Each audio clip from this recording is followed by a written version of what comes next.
Assalamu alaikum students. நாம் போன கிளாஸ்ல பருப்பொருள் என்ன, மூலப்பொருள் என்ன, இயற்கை இலைகள் அதை பத்தி பார்த்தோம். இப்போ அதே இரண்டாவது பாடத்துல பருப்பொருள் மற்றும் மூலப்பொருள்ல இன்னைக்கு எதை பத்தி பார்க்க போறோம்னா செயற்கை இலைகள், உணவு தானியங்கள், வீட்டு உபயோகப் பொருட்கள், மிதத்தல் மற்றும் மூழ்குதல் இதை பத்தி நாம இன்னைக்கு பார்க்க போறோம். சரிங்களா? சரி, செயற்கை இலைகள்னா செயற்கை இலைகள் அல்லது மனிதனால் உருவாக்கப்பட்ட இலைகள். வேதிமுறைகளை பயன்படுத்தி மனிதரால் இந்த விதமான இலைகள் தயாரிக்கப்படுகின்றன. எனவே இவை செயற்கை இலைகள் அல்லது மனிதனால் உருவாக்கப்பட்ட இலைகள் என்று அழைக்கப்படுகின்றன. இந்த இலைகள் நிலக்கரி, பெட்ரோலியம் மற்றும் இயற்கை வாயுவிலிருந்து பெறப்படுகின்றன. செயற்கை இலையின் பயன்கள். செயற்கை இலைகள் அதனோட மூலம் கொடுத்திருக்காங்க. ரேயான் மரக்கூழ்லேருந்து கிடைக்கும். நைலான் பட்டு மற்றும் கம்பளி, பாலியஸ்டர் பெட்ரோலிய பொருட்கள், அக்ரிலிக் கம்பளி பொருட்கள்.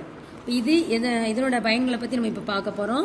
கயிறு, துணிகள், தொப்பிகள், சக்கரவடம் மற்றும் கம்பளி விரிப்பு தயாரிக்க ரேயான் பயன்படுகிறது. மீன்பிடிப்பு வலைகள், கயிறுகள், பாராசூட், துணிகள் மற்றும் துலக்குவாணி தூரிகைகள் செய்ய நைலான் பயன்படுகிறது. சட்டை மற்றும் பேண்ட் துணிகள், ரப்பர் குழாய்கள், படச்சுர்கள், பெட், பாட்டில்கள் மற்றும் கம்பிகள் தயாரிக்க பாலியஸ்டர் பயன்படுகிறது. கம்பளி சட்டை, சால்வை மற்றும் கம்பளி போர்வைகள் தயாரிக்க அக்ரிலிக் பயன்படுகிறது.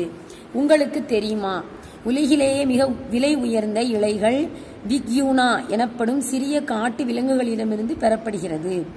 இது ஒட்டக குடும்பத்தை சார்ந்தது. சரிங்களா? அப்ப செயற்கை இலைகள் முடிஞ்சாச்சு.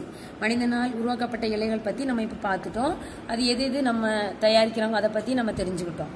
அடுத்து உணவு தானியங்கள். உணவு தானியங்கள்னாலே உங்களுக்கு எல்லாமே நல்லா தெரியும். கோதுமை, சோளம், அரிசி. சரிங்களா? இப்போ அதை பத்தி ஃபர்ஸ்ட் நம்ம பார்க்க போறோம். கோதுமையிலிருந்து கிடைக்கும் பொருட்கள்: ரொட்டி, கேக், பாஸ்தா, முளைக்கட்டிய கோதுமை, உடைத்த கோதுமை. இது அல்லாம சப்பாத்தி, அப்புறம் கோதுமை புரோட்டா, அதுலேருந்து நம்மளுக்கு கோதுமையிலேருந்து நாம சாப்பிடலாம். சரிங்களா? இந்த கோதுமைன்னு எடுத்துட்டீங்கன்னா இது உலகிலேயே பயிரிடப்படுற ஒரு உணவு பயிர். வேற என்ன சொல்லலாம் இதை பத்தி? இதுல நிறைய நார்ச்சத்துக்கள், வைட்டமின்கள் அடங்கியிருக்கு. சரிங்களா?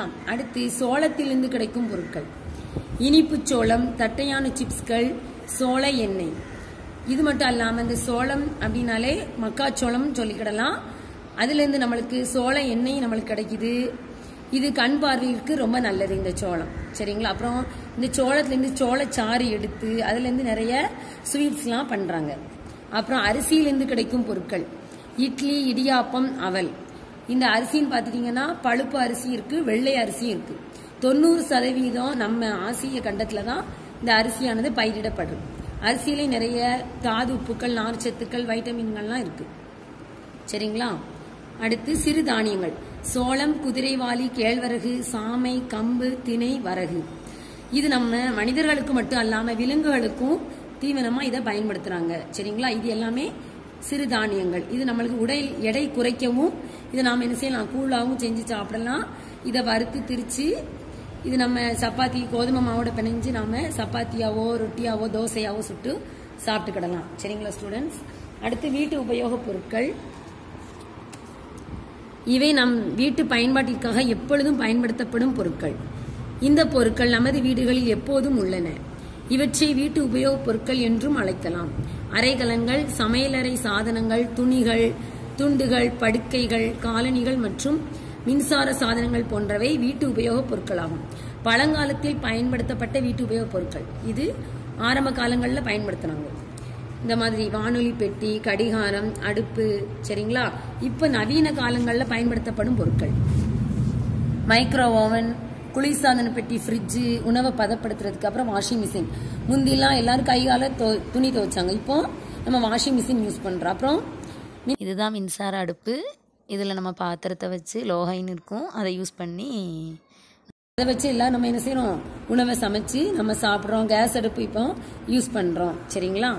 அடுத்து மிதத்தல் மற்றும் மூழ்குதல்.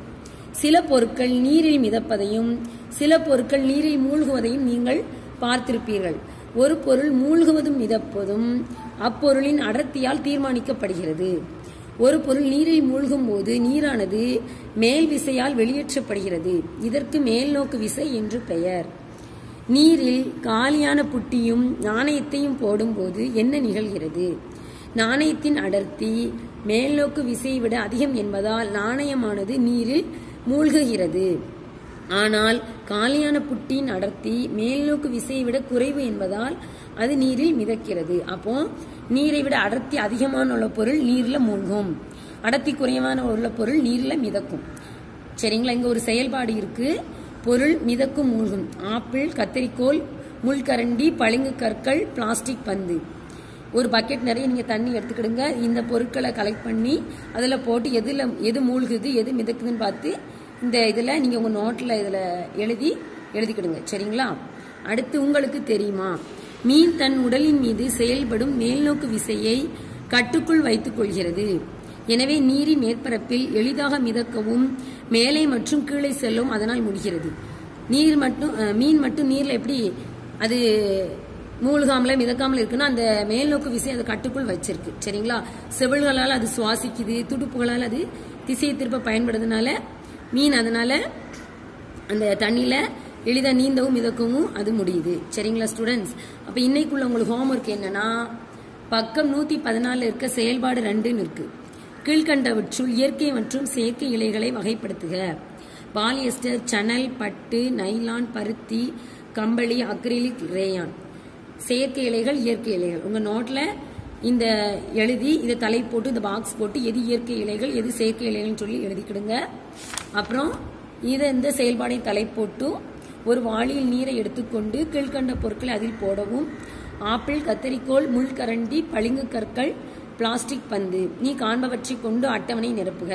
இந்த பக்கெட்ல இந்த பொருட்களை எல்லாம் போட்டு பார்த்து எது மூழ்குது மிதக்குதுன்னு பார்த்து உங்க நோட்ல இந்த பாக்ஸையும் போட்டு எழுதிக்கிடுங்க. சரிங்களா ஸ்டூடெண்ட்ஸ்? அடுத்த கிளாஸ்ல பார்ப்போம். அஸ்ஸலாமு அலைக்கும்.